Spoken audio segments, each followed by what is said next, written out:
Hello everyone, I hope you're having a great day. Today I'm doing something a bit different. If you're really into games, speedrunning, creepypastas, or cryptic conspiracies, you may have seen the Mario 64 Iceberg video in your recommendeds recently. Basically, it's the Iceberg meme that you may recognize from memes past. The top level is surface knowledge, a basic player will probably know something about these topics, and the further down you go, you are getting into more underknown and obscure facts, tidbits, and fan theories. Seeing this video and these Iceberg memes sort of pop off in the past couple weeks inspired me to dig deeper into one of my favorite childhood games, Halo 3. I sank countless hours into that game, wandering around multiplayer maps alone, clearing out the campaign levels, and then exploring, building fun, creative maps in Forge, collecting all the skulls, and eventually beating the game on Legendary to view the secret ending. I wanted to create my own Iceberg and explain some more quirky and interesting aspects of one of my childhood favorite games. Before we hop right into Halo 3 though, I'd like to add to the SM64 Iceberg discussion because after doing some digging on my own, I came to the shocking conclusion that I don't think that Yoshi is in SM64. I think his inclusion was all sort of a fever dream delusion that we all had as kids that was similar to the Mandela effect. This is part of the variable experimental coding that was used in old games to create experiences that are completely unique from disc to disc, cartridge to cartridge, or player to player. The Yoshi code originated sort of like the Wario apparition and was willed into existence and given power by many players being disappointed that Luigi was not in the game. Nintendo knowingly programmed this into their game alongside with this dynamic and variable coding to determine which players would need a cameo from Yoshi as sort of a coping mechanism for Luigi or other iconic playable characters not appearing in the game. Whereas the Wario illusion seems to be a line of vengeful code, almost sentient demonic, that's powered by, is simply a passive spirit, helping to quell disappointed fans. But with that being said, do not attempt to draw out the Wario illusion. No matter what you do, do not think about or try to will into existence the Wario apparition. But I do highly recommend watching this video if you wish to go further down the rabbit hole regarding this topic, and I'm going to have it pop up screen in 3, 2, 1, ding! Check out that video. And if that doesn't set the tone for what is to come, I don't know what will. I'd also like to thank Mishcause, Hey It's Steffi Kush, and Conquer for inspiring this video. Mish came out with the original Mario 64 Iceberg video, and Steffi Kush sort of expanded on some of the topics that were lesser known and sort of dives into the Iceberg itself, the Wario apparition, MK Ultra 64, etc. And Conquer did a video similar to this on the Iceberg for SpongeBob Battle for Bikini Bottom. So go check those guys out. They're definitely worth a watch, and they're definitely better than my terrible channel. Enjoy the video. Level 1. The Surface. Peeing Brute. Starting off right on the surface of the iceberg, we have the Pissing Brute. In the level of the Ark, there's a brute about 80% of the way through the level. It looks like he's urinating on the floor. However, due to there not being a stream of urine and the rather eccentric motions, many community members believe this brute to be masturbating. But that is up to you to decide. Secret Grunt. On the final level, Halo, right before the final jump into the frigate and the end of the game, there's a grunt standing on a precipice hidden off the beaten path. This grunt begs for you to save him and has some fun, somewhat insulting, and unique dialogue that you cannot be found anywhere else in the game. What I find most interesting is that in order to enjoy this Easter egg, you have to break off the beaten path literally 100 yards away from the end of the game, just to hear some unique dialogue from a fodder enemy that you've killed droves of since the first mission. A lot of people know about this, which is why it's sitting right at the surface level. Skulls. Halo's major collectible is the skull. They are surprisingly well hidden in most levels and require some creativity to collect. These unique collectibles encouraged me as a younger lad to explore literally every nook and cranny within each mission and even explore all the multiplayer maps by myself. About 75% of the skulls in Halo 3 add stipulations that enhance gameplay mechanics, such as you have to melee enemies to regain shields, enemies drop much less ammo, your HUD is disabled, etc. The other 25% of the skulls add benign effects, such as Grunt Birthday Party, where when you headshot a grunt, it bursts into confetti and says, "Yay!" Terminals and Jason Jones. If you played through Halo 3 in its prime, and explored some of the more open levels such as the Ark and the Covenant, you may have stumbled upon these hidden terminals. As a kid, I was only concerned with finding all of them so I could unlock the Marathon Man achievement, but the story of the terminals goes deeper than you might know. These terminals tell a story of the war between the Forerunners and the Flood. These include transcripts from the Forerunners attempting to find a way to destroy the Flood for good and win the war. They include tactics, strategies, and security measures to ensure that the Flood is completely eradicated. One contingency plan pitched in these terminals is to consider an entire planet compromised if there is even a single Flood spore present. A Forerunner actually considered glassing an entire planet just for one Flood spore. That is how dangerous the Flood are in this game and in this game series. Deeper still, there's a secret terminal in the level High Charity, which is known as the Cortana terminal and is not required to get the Marathon Man achievement. It also does not look like the other terminals, so it is easily missed. This terminal retells some story beats from the Halo novel Fall of Reach, where Dr. Halsey creates Cortana and admits John into the Spartan 2 program. This terminal refers to John's inherent luck, which is a running trait throughout the series. John, Spartan Sierra 117, for one reason or another, is incredibly lucky, and we learn that in this terminal. The last aspect of the terminals used to be a mystery to players everywhere, but Bungie later came out to clarify why it is in the game, and even made an achievement for discovering this in the Master Chief Collection. Hidden in the chamber of the last terminal is an area only accessible by a well-timed grenade jump, and within that area, there's an uncanny 2D model of a man with no shirt bobbing up and down. This was a secret hidden by one of the developers and baffled many Halo fans for years on why it was there and what the deeper meaning it might have. Turns out, Jason Jones put this image of himself in the game, and the achievement Heading to His Destiny is unlocked by finding this very same image in the version of Halo 3 within the Master Chief Collection. Since Bungie has an achievement for this and is now widely known, it has floated from the depths of the iceberg all the way to the top. It was the coin's fault! I wanted to make you strong, keep you safe. I'm sorry, I can't. Ugly. Hammer launching. Halo 3 has a strange physics engine, much like ballista propelling in Doom Eternal. Using the gravity hammer's primary attack sends the player backwards. Players and speedrunners alike have begun to abuse this quirk by launching themselves off of objects using the hammer.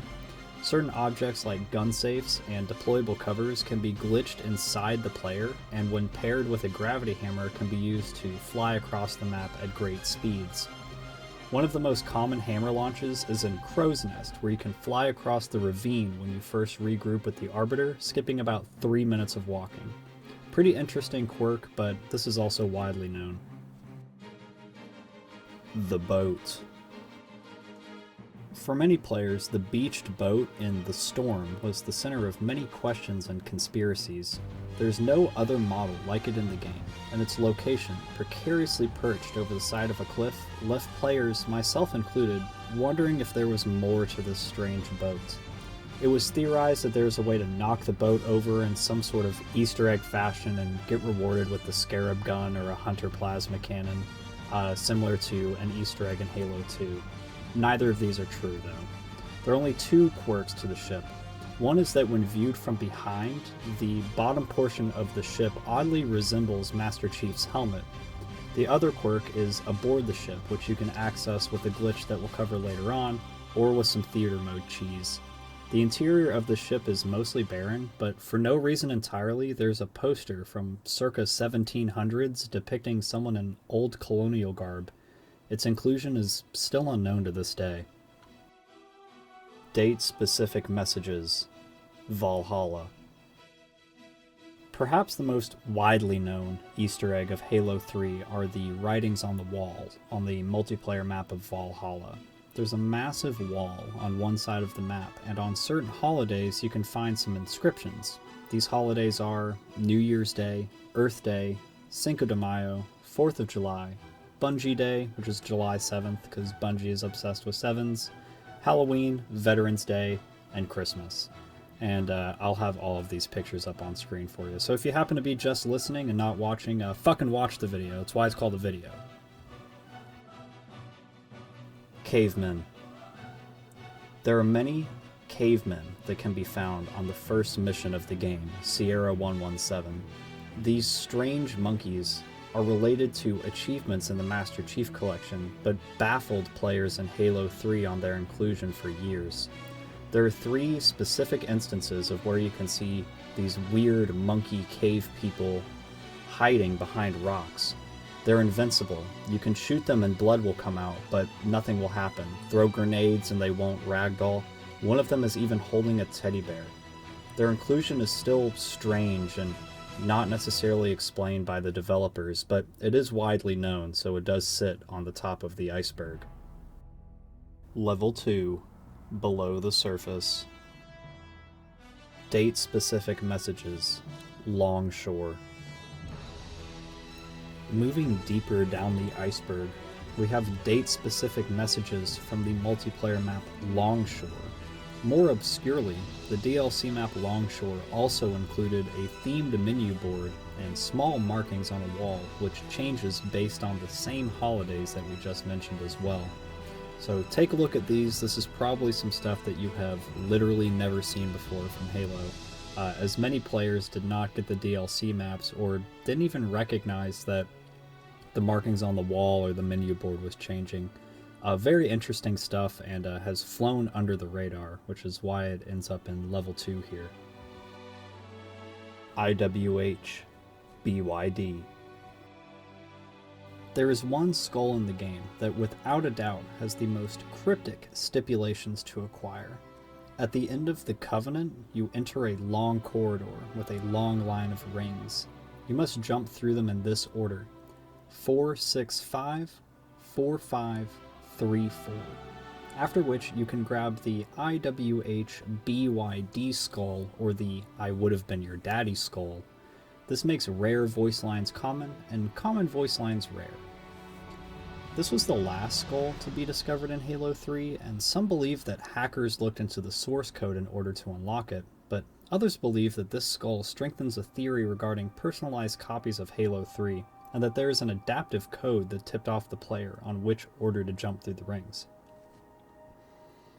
This personalized copy theory argues that the game itself determines your playstyle and changes the game to better fit that style. In regards to the skulls, it is believed that the skulls will project some sort of tip to the player, like there may be writing on the wall in blood or something that says, get up here, to get the skull on the storm, for example, which is perched in a pretty difficult to reach location on the roof of a building about halfway through the mission. And if you find any of the skulls during your first playthrough, whichever skull you find first, the rest of the skulls afterwards will have these sort of tips for you to sort of help you continue to collect and continue to feel that gratification from finding a secret. Which means that the locations of these skulls were telegraphed for some players and completely absent for others. In the current version that the community agrees on, that we call the original code, there are no hints or tips on which order you need to jump through these rings, and no hints on where other skulls are located, but we'll go deeper on that as we dive further into the depths of the iceberg. Support Warthog. There are only 3 drivable troop transport Warthogs in Halo 3's campaign. They're on Salvo Highway, the Storm, and the Covenant. There's a 4th on the multiplayer map The Pit, which is only accessible by using a gravity lift to fly it in bounds, and even then only the host of the game can drive it, which is an odd quirk. The Warthog is an iconic staple of the Halo franchise. The most common Warthog type fits 3 troops, the driver, a passenger, and a gunner. However, there are different types of Warthogs. The strangest one by far, in my opinion, is the Troop Transport Warthog. This Warthog can seat up to 10 people, however Chief, Arbiter, and the playable co-op elites cannot sit in the back. They can only sit in the driver and passenger seat. What makes this an obscure vehicle and deserving a spot on the Iceberg is that it can only be seen in 3 levels, all of which you kinda have to go out of your way to drive yourself. The first is hidden at the very beginning of Salvo Highway. There's a Warthog with a turret right in front of you, but one of the occupied parking spaces contains a troop transport hog. You can take this one all the way to the end of Salvo Highway if you wanted to. The second one is on the Storm. You can commandeer this hog right at the beginning of the level, and it can stick with you until you complete the Scarab fight and are forced to continue on foot. This is the best support hog in the game because you can load up your Marines with some serious firepower throughout the level, then decimate the Scarab and its reinforcements with a Warthog full of Marines carrying bottomless rocket launchers and fuel rod cannons. Great stuff. The last mission where this Warthog appears is on the Covenant. On your way to the first tower, there's a completely undamaged Troop Warthog flipped upside down. You can use this hog briefly until you have to take to the skies to disable the third tower. Also, the Marine that drops off a Warthog for you to drive back to the beach and pick up a Hornet will sometimes show up in a troop transport hog. Green Phantom. While on the topic of unique vehicles, there are 2 Green Phantoms that can only be seen briefly in the mission The Covenant. In-game. These Green Phantoms do appear in the cutscenes, but this is specifically in-game during the campaign missions. You can only see them one time. After destroying the AA Wraiths guarding the airspace of the third tower, 2 Phantom dropships will drop off friendly elites to assist you in taking over the third tower. These are the only Phantoms in the game that are green. What's even more strange is that you can completely skip destroying the AA Wraiths and go directly to the third tower, thus missing the opportunity to see this unique colored Phantom. It's as if completing this optional objective rewards the player with not only elite reinforcements, but also the chance to see a vehicle that is unique to this campaign level alone. There is also a Green Phantom that drops off the Arbiter at the end of the level, but this is easily missed as it only appears briefly, drops off the Arbiter, and then promptly leaves. There's not a lot of time to get a good look at this Phantom, but while the elites are being dropped off, you have a chance to even hop into the Phantom itself and ride into the death barrier if you wanted to. Butterflying. Butterflying is a speedrunning technique with a few uses aside from niche instances that save time. Butterflying is the act of meleeing an enemy when your reticle is red, which causes Chief, Arbiter, or whoever you're playing as to lunge toward the enemy with a melee animation, but you can cancel that animation with a reload. Players can repeatedly cancel this melee over and over to keep lunging towards an enemy. The best use of this is at the end of the mission Crow's Nest, when a swarm of drones are flying away to escape the impending explosion of the facility. Players can butterfly down the entire hallway, skipping a significant amount of time. Red versus Blue. Often overlooked, there's a Red versus Blue Easter egg hidden within Crow's Nest. Before the inciting incident, Chief passes by an area with a Marine banging on a locked door. If you stand there for long enough, different dialogue plays based on which difficulty you're playing on. Many people know of this Easter egg, but what they don't know is that the voices of these Marines are characters from the, at the time, incredibly groundbreaking and popular internet show Red vs. Blue. And the creators of Red vs. Blue are also credited with writing the lines that they deliver. Diving down the rabbit hole of Red vs. Blue would tell you that it was once a popular YouTube show that took place within the Halo universe. The titular characters were either a member of the Reds or the Blues, as they fought to secure the other team's flag. The show started in Halo Combat Evolved and was carried over to Halo 2, 3, 4, and now Halo 5. This Easter egg is Bungie acknowledging the series and commending their talents and success that came from that creativity. The show is still ongoing, with a season planned to release by the end of 2020, but we'll see if that comes to fruition or not. It also happens to be on Netflix, so check it out if you want some deep nostalgia from the early days of Halo and some very poor audio quality. It's differently. Try again. No, I mean, I forgot the password. Okay, see, you got it wrong again. See, you said the same thing as last time. I'm being serious. I don't know the password. No. See, you changed the first part. See, that part was the right part. See, now you got the whole thing wrong. No, I forgot what the password is, and I just need you to open the door. All right, come on, man. Now you're just guessing. Driving the AA Wraith. Typically, when the driver of an AA Wraith is killed, the vehicle is immediately compromised and explodes regardless of its current health. However, if a player positions themselves on top of an AA Wraith where they are not given the prompt to board the vehicle, you can kill the driver and enter the Wraith within 1 frame before the game deems it compromised. The aiming reticle for the AA Wraith cannot be found anywhere else in the game and is considered by many to be a placeholder reticle. Strangely enough, the weapons, boost, and driving capabilities are fully functional, despite the fact that players were never supposed to have access to this vehicle. The fire rate is also uncapped for this reason, so you can spam a barrage of AA Wraith shots faster than any brute could ever dream of. Infinite Spartan Laser. There's an exploit on the final mission of Halo 3 that allows the player to get a Spartan laser with infinite ammo. Once you make it to the top of the control tower, Johnson gives the player covering fire with his Spartan laser.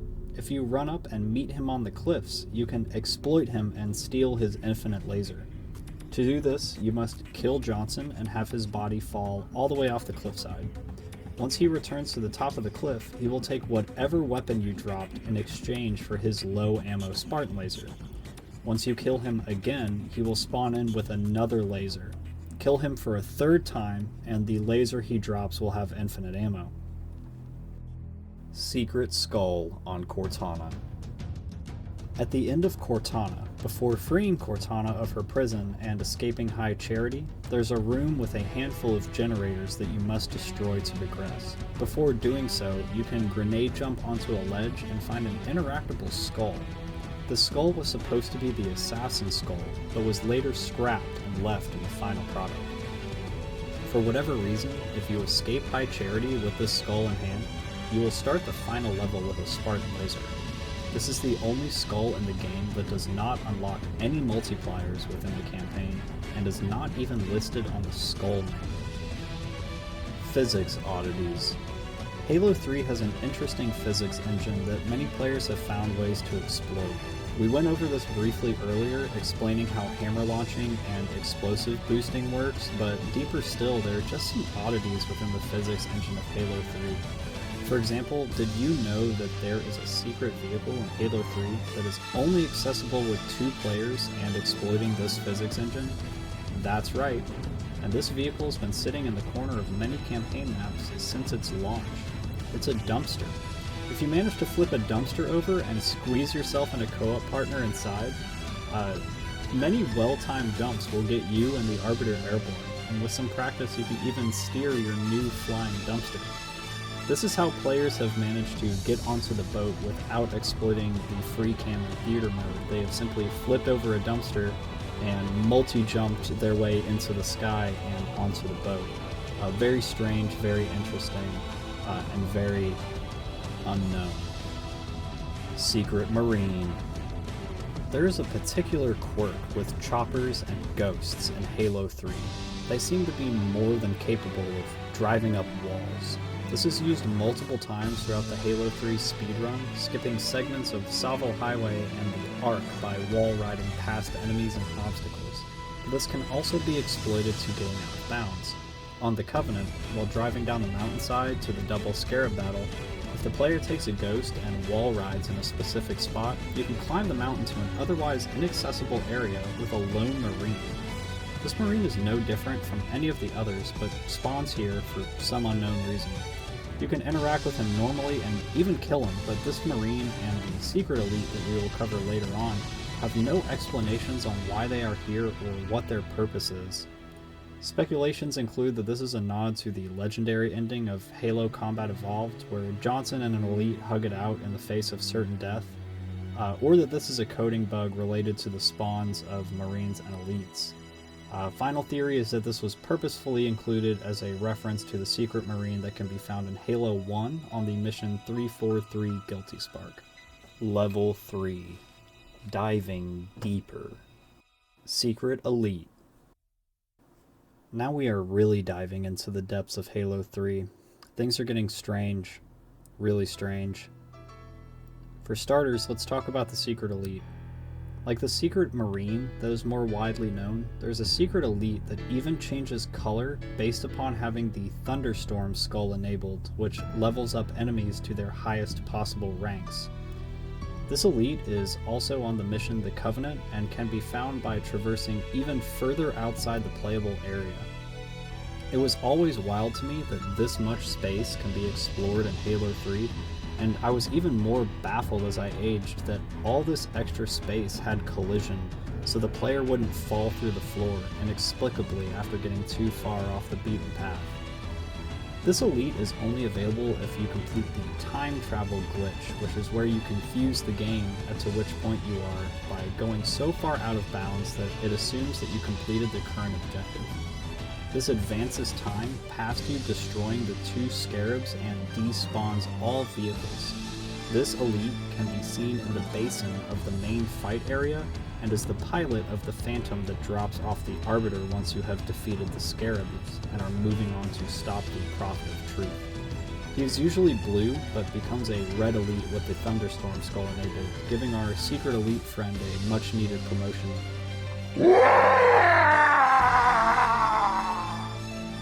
Recon armor. Most people cannot remember a time when Halo 3's original servers had millions of players online, all basking in the glory of Spartan versus Spartan combat. Many more people cannot boast the now obsolete accomplishment of completing the VidMaster challenges to unlock the Recon armor set for your multiplayer Spartan. These challenges are incredibly difficult, and completing them will set you apart from your friends and fellow lobby members as someone that is truly skilled at Halo 3 and Halo ODST. There are 7 challenges, which is fitting considering Bungie's obsession with the number 7, 4 of which are in Halo 3 and 3 are in Halo ODST, and the challenges are as follows. The first challenge is a VidMaster light switch, which is pretty simple. All you have to do is be promoted to Lieutenant rank in any ranked Halo 3 game mode. Next is a VidMaster Annual, which is widely considered to be the most difficult challenge. For this, you must beat the final level of Halo 3 with 4 players on Legendary with the Iron Skull enabled and all players in Ghosts. The Iron Skull will force all players to the last checkpoint if an ally dies, rather than respawning your fallen brother as usual, so you are forced to restart the checkpoint and fail alongside them. The Ghost run at the end will forever be ingrained in my memory. Twice were moments of rage, and one was beautiful success. In one instance, my internet cut out close to the last jump, forcing my party to restart the entire mission. The second instance being one of my party members widely proclaimed, "Fuck," after being killed by an explosion close to the end of the level. In response, his mother turned off his Xbox and grounded him. This loss of a party member forced a reset, but as Bungie has taught us, good things either come in 3s or 7s, and on my 3rd attempt, all players made the final climactic jump into the fricate and unlocked the VidMaster Annual achievement. Next is VidMaster 7 on 7. You must enter into a social or ranked game mode in Halo 3 on the 7th of any month with 7 total experience in that playlist. Pretty easy. Next is VidMaster Brain Pan, which tasks players with finding all of the hidden skulls within the newly released DLC pack, which added the Mythic multiplayer maps. All of these new maps had skulls that needed to be found in order to unlock the achievement, some of which were only accessible in Forge by transforming into the little Forge drone and then turning back into the character at a certain location to pick up the skull. Next is VidMaster Endure, which is probably the second hardest challenge. This tasks you with completing the 4th wave of any firefight map on Heroic or higher with 4 players present. This is also on ODST.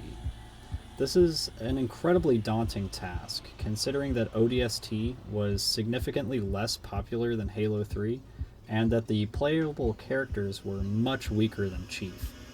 This also tasks you with completing a wave, not just a set of enemies. There are 4 sets of enemies per wave, meaning you have to complete 16 sets of enemies without dying 7 total times to get this achievement. Next up is Vidmaster Deja Vu, which asks you to complete the ODST mission Coastal Highway with 4 players on Legendary and without using a Scorpion or Warthog. This mission is pretty difficult, but is nothing compared to Annual. It feels more like a copy-paste of that challenge.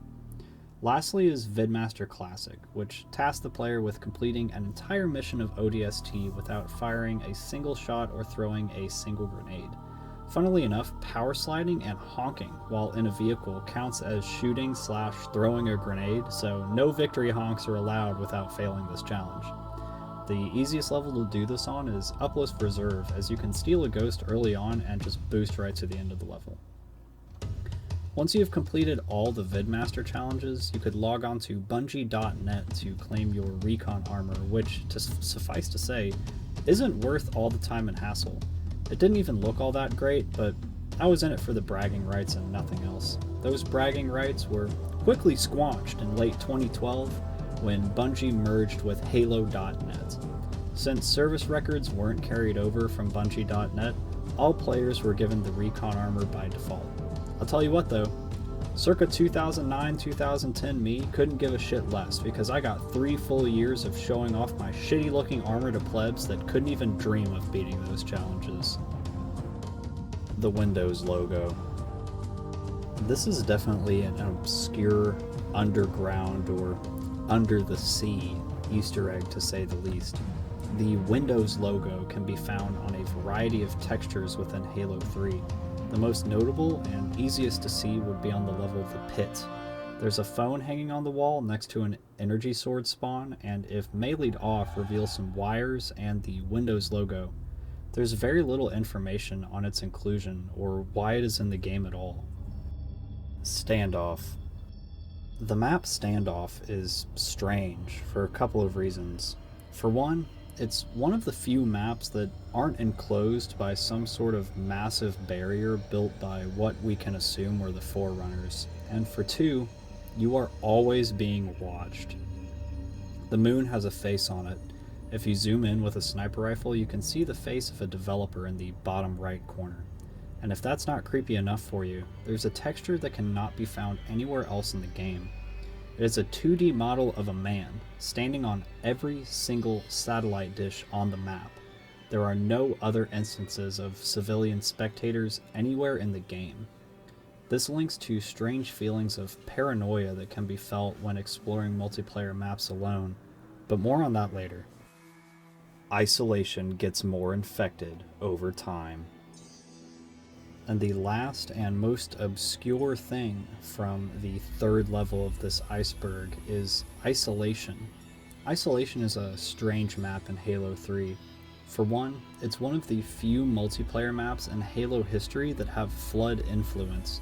The lower tunnels of this map are completely taken over by the flood, and there are even dormant flood pods that damage the player and scream when shot.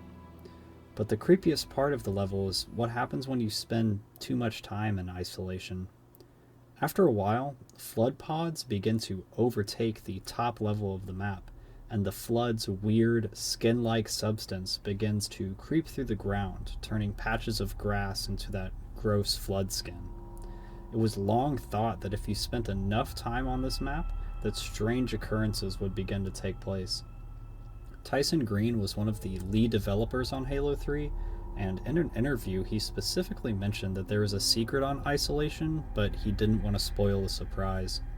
Many players assumed that Flood would begin to spawn in the lower levels after enough time has passed, but the secret was never truly discovered. Some speculate that this once again relates to the adaptive coding that made each copy of Halo 3 personalized to each player.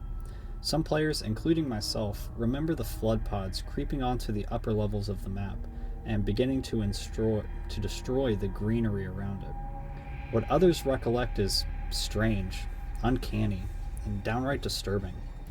Players reported on forums and 4chan posts that Isolation was getting continuously infected even when the player wasn't on the map. There were minute changes showing that the map was getting more and more infected as time progressed, and some players even remember a version of Isolation with no greenery whatsoever, and that the entire map was in fact completely taken over by the flood. Peer into the darkness. Messages on shell casings. When I discovered this as a kid, I was positive that I was the first person to find it. On many shell casings that you can see discharging from Chief's weapons, there are small inscriptions on the back of the shells. The most popular inscription is that of a hippo, which can be seen on spent shotgun shells. However, on most bullet casings there is an inscription that says Chief on it. This Easter egg is so obscure that I had to go into the game to get proof myself. Everywhere else, including on Halopedia and other wiki sites, this is undocumented. Johnson is alive. Like the infinite laser exploit that we covered closer to the surface of the iceberg, there is a theory and proof that Johnson is alive and can be saved during the final mission of Halo 3. Before entering the room with the Guilty Spark boss fight, you can kill Johnson. While he is still dead, initiate the boss fight and defeat Sparky. After leaving the boss arena, Johnson will be outside, waiting for you, and obviously still alive. You can play out this mission normally, but Johnson is no longer invincible, nor will he respawn after being killed by the Flood or Sentinels. If you manage to keep him alive with you during the gauntlet run to the Warthog, he will get into the turret or passenger seat and escape with you. Much like some earlier occurrences, many players consider this to be the canonical ending of Halo 3. Many will swear to this day that Johnson didn't die in the opening scene of the Sparky boss fight, and that the final cutscene was slightly altered to include the Arbiter and Johnson in the cockpit of the frigate. This is just a theory, but as we go deeper and deeper into the abyss, you may begin to believe in these odd conveniences too.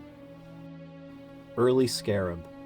This is another speedrun strategy for the level The Ark. Towards the end, you will encounter a Scarab. If you grab a Warthog instead of a Scorpion and race to the bottom of a hill, or snag a chopper and go through the interior section with Guilty Spark in the chopper, you can grab a grav lift and use it to get onto the Scarab as it enters the map by climbing over the back wall. This saves tons of time, as the intended way to defeat the Scarab is to use a vehicle to jump onto its back. Savo Highway Skip. This is also a speedrun strategy that completely skipped the final fight of the mission Savo Highway. Once you enter the final arena, there will be 2 brutes next to 2 choppers. Kill them, take one, and then wall ride up the hill to access the final fight. From here, the game looks for 2 triggers to complete the mission. The shade turret and the barrier must be destroyed. With some well-placed grenades, skilled players can skip this entire fight and trigger the end of the level on the other side of the highway. Custom games. Many current-day Halo players will have experience with some of the many creative custom game modes that Halo has to offer. These custom games completely change the dynamics of the game and make it something more. Some classic custom games from the Halo 3 era are The Trash Man. Frank, what the hell are you doing, man? That's my character. I'm the trash man. I come out, I throw trash all over the ring, and then I start eating garbage. Where one player spawns in it with an infinite ammo gravity hammer and is surrounded by vehicles and a pit in the middle of the room. All the other players spawn on the bottom floor, a long hallway with man cannons facing them on one end. The goal is to crush players with flying shrapnel if you're the infected, or survive long enough to dethrone the trash man himself. Fat Kid. You all spawn in what looks to be a classroom. All players have normal speed except for the infected, which is invincible, has an energy sword, and moves at a snail's pace. The goal is to navigate a maze and escape to freedom, or get impaled by the Fat Kid and becoming an infected. The only footage I could find on this was a mode called Run for Your Lives, which is another great game mode with a similar concept, except all players are full speed and can impede the infected and other survivors with grenades and equipment. Both are excellent concepts. Halo on Halo. One player spawns in the middle of a circular track with a sniper rifle and rocket launcher. Other players must race around the circle and avoid getting killed or falling off the track. If you survive to the end of the course, you are teleported to a safe room with a beam rifle, kill the infected, win the round, take his place. And lastly is Duck Hunt, which is like Halo on Halo, but with vehicles. Rube Goldbergs. A subset of custom games, Rube Goldbergs are machines that accomplish basic tasks in a complex way. This translated to Halo 3 by players building complex tracks for soccer balls, kill balls, and vehicles to complete a track and accomplish something mundane and simple, such as crushing a Spartan, putting a golf ball into a hole, or dispensing a weapon for a player to pick up. They were fun to create and test, and gratifying to watch. Even now, while making this video, I got trapped down the rabbit hole of Halo Rube Goldbergs. To this day, they are entertaining and obscure little creations that spawned from curious minds with free time. You'd have to be a real OG to remember these treasures from days past. Happy Birthday Lauren is considered to be the most recent discovery in Halo 3.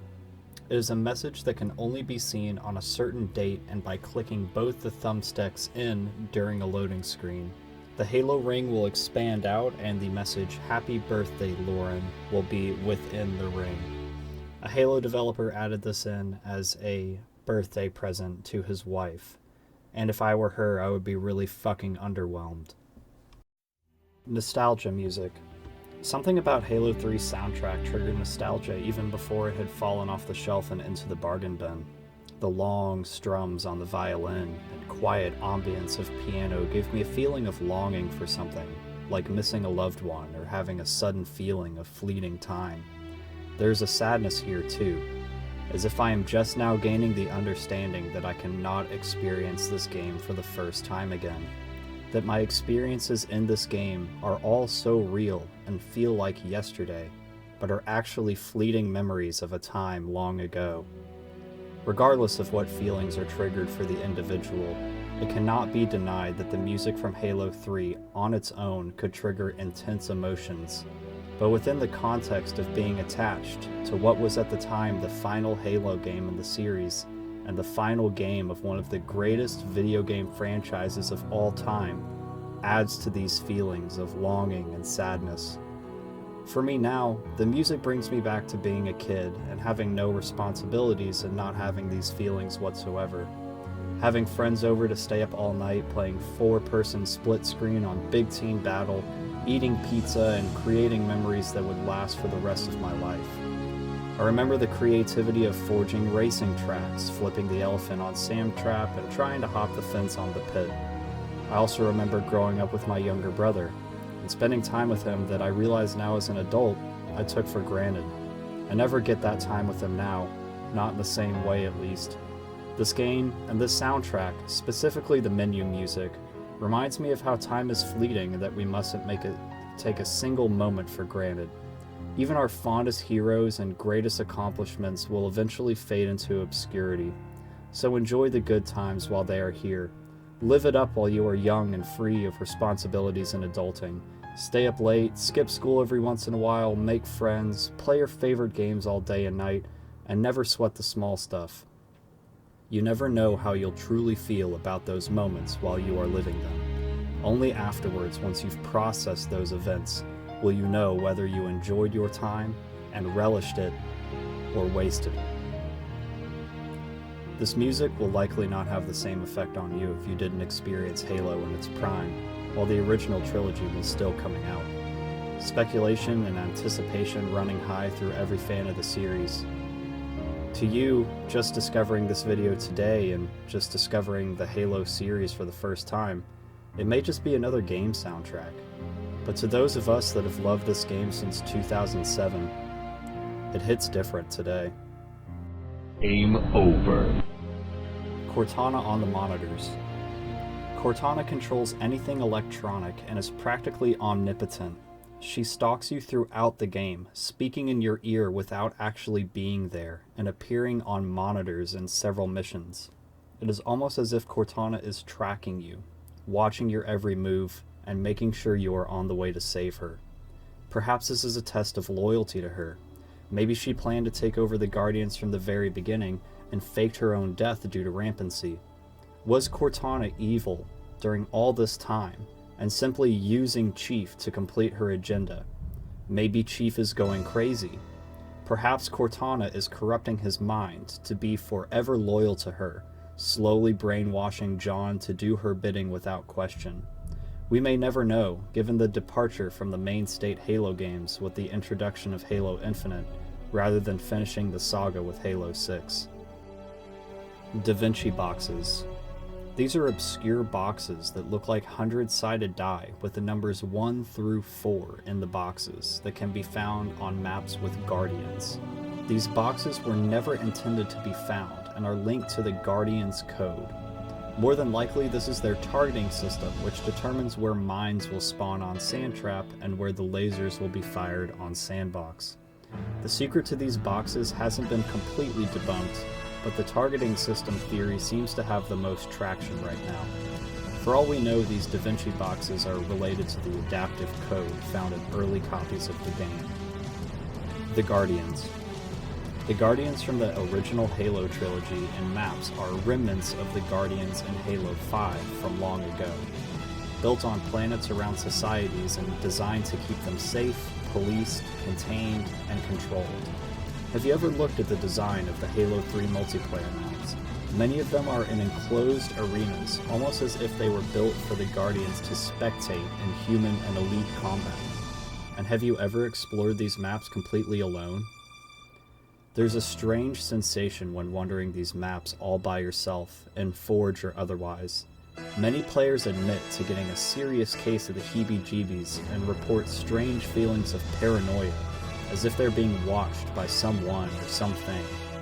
We can see that on Standoff, there seem to be omnipotent entities watching us fight from the sidelines, and any maps with Guardians give off this uncanny vibe.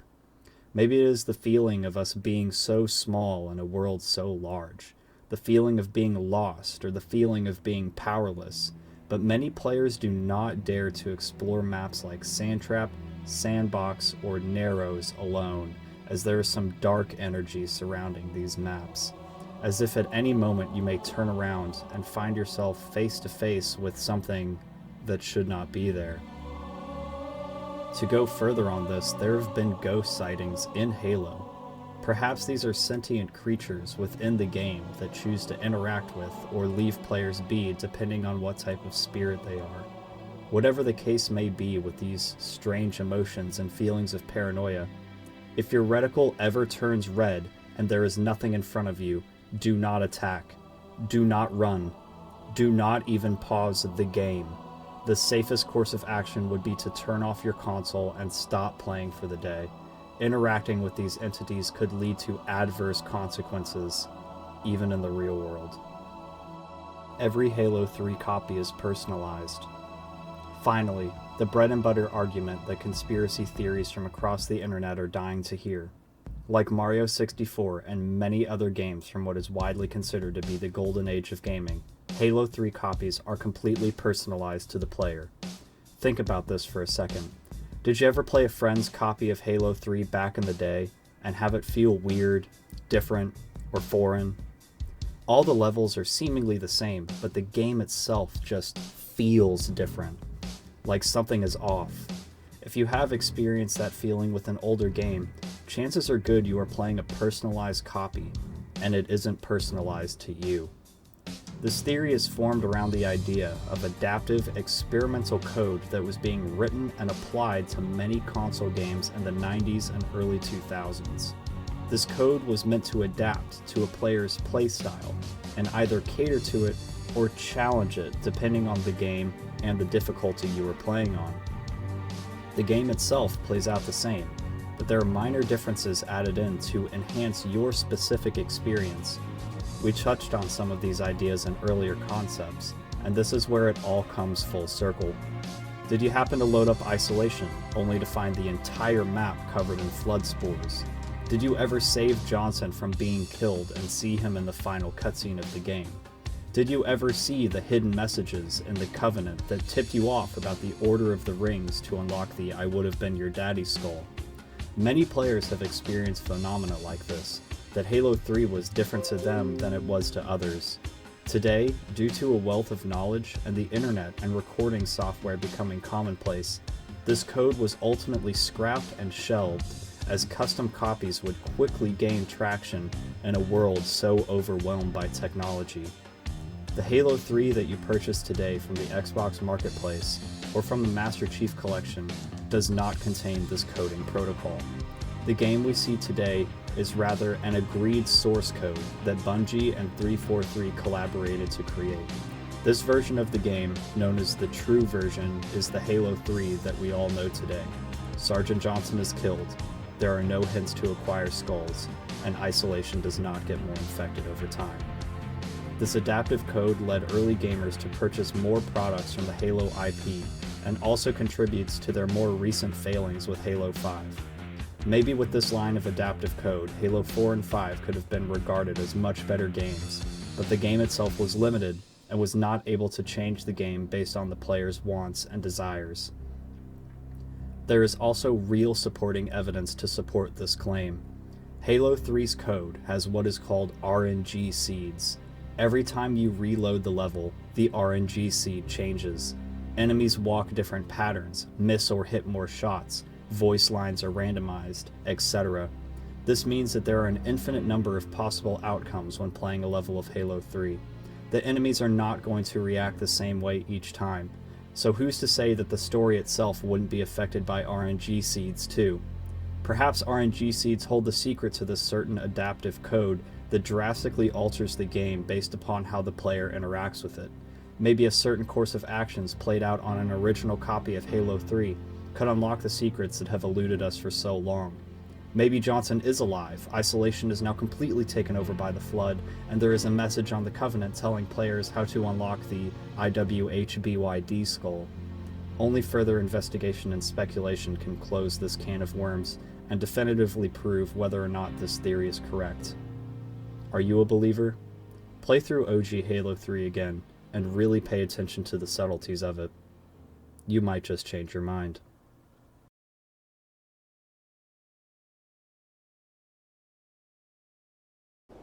For us, the storm has passed.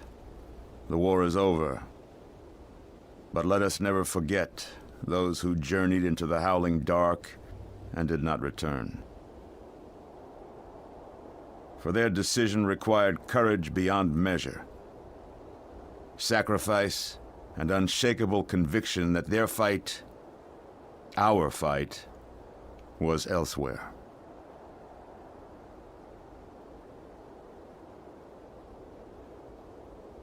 As we start to rebuild, this hillside will remain barren, a memorial to heroes fallen. They ennobled all of us, and they shall not be forgotten.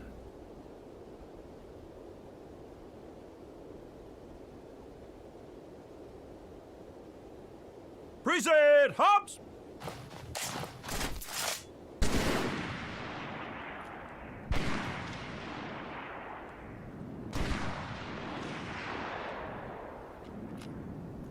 I remember how this war started, what your kind did to mine. I can't forgive you, but you have my thanks for standing by him to the end. Hard to believe he's dead. Were it so easy.